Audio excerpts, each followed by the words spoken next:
Olívio de Ecupé, porque Olívio é nome de português, né? De Ecupé, na verdade meu nome batizado na aldeia chama Tumpã de Ecupé. Mas daí, usando esses dois nomes, então eu resolvi colocar os dois, né? Então o português e o guarani. Então Olívio de Ecupé. De Ecupé é o nome de uma divindade, né? Porque no mundo guarani tem vários personagens, né? Que são deuses, cada um de um local. Por exemplo, Deus Tumpã, Deus Inhamandu, são vários, né? Inhamandu, então cada um tem seu nome. De Ecupé, então cada deus tem sua posição. Então de Ecupé é um dos personagens também do nome Deus. Eu sempre gosto de falar assim, que eu sou mestiço guarani, né? Porque no Brasil nós temos uma mistura também, né? Então eu venho de uma origem de mestiçagem. Então eu gosto de falar isso porque às vezes no Brasil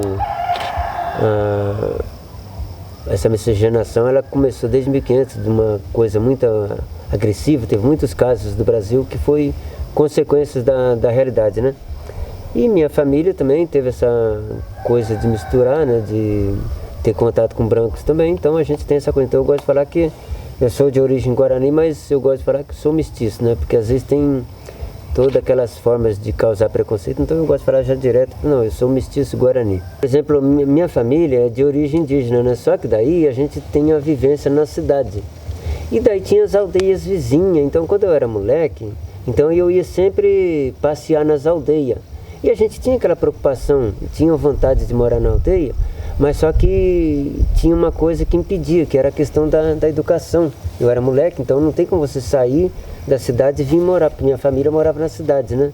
Então a coisa foi acontecendo mais depois que eu tive mais um espaço melhor, que foi a questão de adulto, né? Porque eu era moleque, não posso sair da minha casa, da minha família e falar, vou lá para a aldeia, quem vai cuidar de mim, como que eu vou viver? Então mas eu tinha aquela preocupação de estudar, porque naquelas épocas não existia escolas assim nas aldeias, como hoje. E eu sempre fui viciado em leitura, eu gostava demais, desde moleque assim, eu lia demais. E daí foi passando o tempo e como eu estava ali, sempre aquela preocupação das questões indígenas, que as questões indígenas é uma coisa que é um problema antigo, sempre aconteceu problema. E eu tinha essa preocupação, então nisso eu ficava pensando, como que eu vou fazer? Então eu ia passear só, né? Mas eu ficava observando isso, então a gente não tinha muito o que fazer. Quando eu era pequeno, eu tive contato na época no interior do Paraná com alguns seminaristas, na época que estudava para padre, e eu fiz contato na época com esses seminaristas, e daí eu comecei a conversar com eles. Eu era garotinho, que tinha acho que 15 anos, e daí de repente eu comecei a ver que aqueles caras estudavam muito. Eu falei, nossa, essa rapaziada aqui estuda demais. E daí eu, vendo as bibliotecas deles, que tinha lá nesse seminário que eu fui passear na época, daí eu comecei a observar que tinha muitos livros de filosofia, né? E eu não sabia o que era filosofia, e eles tinham reuniões para discutir ideias filosóficas. E daí eu fiquei curioso, quis saber o que era filosofia, daí eu comecei a estudar. E daí de repente, eu morando no interior do Paraná, eu resolvi ir numa biblioteca para estudar o que era filosofia. E daí eu peguei um livro grosso, grandão, daqueles imensos, o que é filosofia, e comecei a estudar. E daí todo dia eu ia jogar bola, no futebol de salão, mas antes de começar o jogo, eu entrava na biblioteca e ficava lá pelo menos uns 30 minutos lendo todo dia. Eu pegava o livro e lendo. Fiquei lendo o mês inteiro. Daí um dia, quando chegou na metade da coisa, daí que eu fui entender, tinha uma frase lá escrita, que filosofia quer dizer amigo da sabedoria. E eu era moleque e eu comecei a pensar, caramba, será que se eu estudar filosofia eu vou ficar inteligente? Eu ficava pensando isso, né? E isso foi me colocando na cabeça, daí por isso que eu me apaixonei por filosofia. Daí comecei a estudar e não entendia nada. Com 15 anos, eu lia os pré-socráticos, aquelas coisas, aqueles bem antigos, e Sócrates, Platão, e eu ficava lendo. Comecei a ler, garoto novo. Daí eu fiquei pensando, mas eu achava bonito, eu não entendia nada, mas eu achava bonitas as ideias, porque a filosofia para mim era uma poesia. E daí por isso eu me apaixonei por filosofia e até hoje eu gosto de filosofia. E quando eu entrei na filosofia na USP, então foi uma época assim gostosa, que quando eu entrei lá, né, então eu já entrei, já de cara peguei aula para me dar aula, para mim se manter um pouco também, para me ajudar. E foi 4 anos muito gostoso. Então, só que a USP era um curso muito pesado, porque o curso de filosofia lá acho que é um dos mais pesados que tem.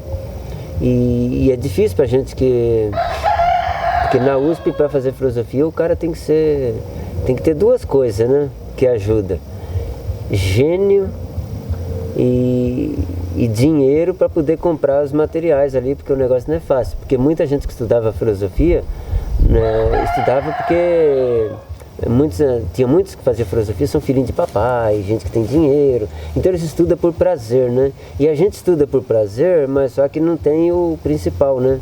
Que é porque os caras que na época tinham dinheiro, eles vão lá e compram os livros, mandam as coisas, ela já compra todos os livros, chega lá já tira xerox, a gente passava uma dificuldade danada, né? Então essa parte econômica me prejudicou muito. Então depois quando foi em 1996, o Franco Montoro criou uma lei que acabou com nós, né? Ele criou uma lei e falou assim: a partir de hoje, estudante não vai dar aula mais, só vai dar aula quem é professor formado e licenciado.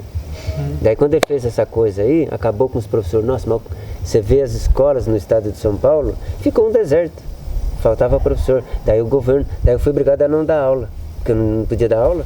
Eu fiquei apertado, falei, cara, eu passei 1 ano no sufoco, né? Falei, e agora? Daí o que aconteceu? Daí o governo no próximo ano, o que eles fizeram? Eles foram obrigados a assinar uma nova lei, porque sem aluno a escola fecha. Porque se você pegar hoje, até hoje sempre foi assim, sempre vai ser. Se você pegar no estado de São Paulo, se você pegar todos os professores que estão dando aula nesse momento, no mínimo 40% são estudantes. Vamos dar exemplo, 40% de estudantes. Tirou os 40%, que foi obrigado a não poder dar aula mais, o que acontece? As escolas ficaram vazias, porque os alunos ficavam todos soltos, não tem o que fazer, não tem professor, daí eles foram obrigados a voltar à tarde. Então, a filosofia foi muito gostosa, porque eu aproveitei os momentos para dar aula e depois estudar na biblioteca, que eu estudava direto, né? Então eu ficava todo dia, tinha que estar lá estudando, foi muito gostoso para mim aprender. E ao mesmo tempo dar aula para mim era um prazer, não só a questão econômica, mas um prazer porque a filosofia, na verdade, se você não saber estudar, se você não saber se relaxar, porque a gente tem que estudar e relaxar. Se você não saber relaxar, você pode ficar doidão da cabeça, e fica mesmo. Quando eu estudava filosofia na USP, eu estudava de segunda a sexta, e à tarde e à noite eu dava aula. Essas aulas me faziam com que eu relaxasse também. E depois no sábado eu vinha para a aldeia passear. Daí eu ficava sábado e domingo trocando ideia na aldeia, conversando, passeando. Então isso me relaxava. Quando eu era pequeno, eu tive contato na época no interior do Paraná com alguns seminaristas, na época que estudava para padre, e eu fiz contato na época com esses seminaristas, e daí eu comecei a conversar com eles. Eu era garotinho, tinha acho que 15 anos. E daí de repente eu comecei a ver que aqueles caras estudavam muito. Eu falei, nossa, essa rapaziada aqui estuda demais. E daí eu vendo as bibliotecas deles, que tinha lá nesse seminário que eu fui passear na época, daí eu comecei a observar que tinha muitos livros de filosofia, né? E eu não sabia o que era filosofia, e eles tinham reuniões para discutir ideias filosóficas. E daí eu fiquei curioso, quis saber o que era filosofia, daí eu comecei a estudar. E daí de repente, eu morando no interior do Paraná, eu resolvi ir numa biblioteca para estudar o que era filosofia.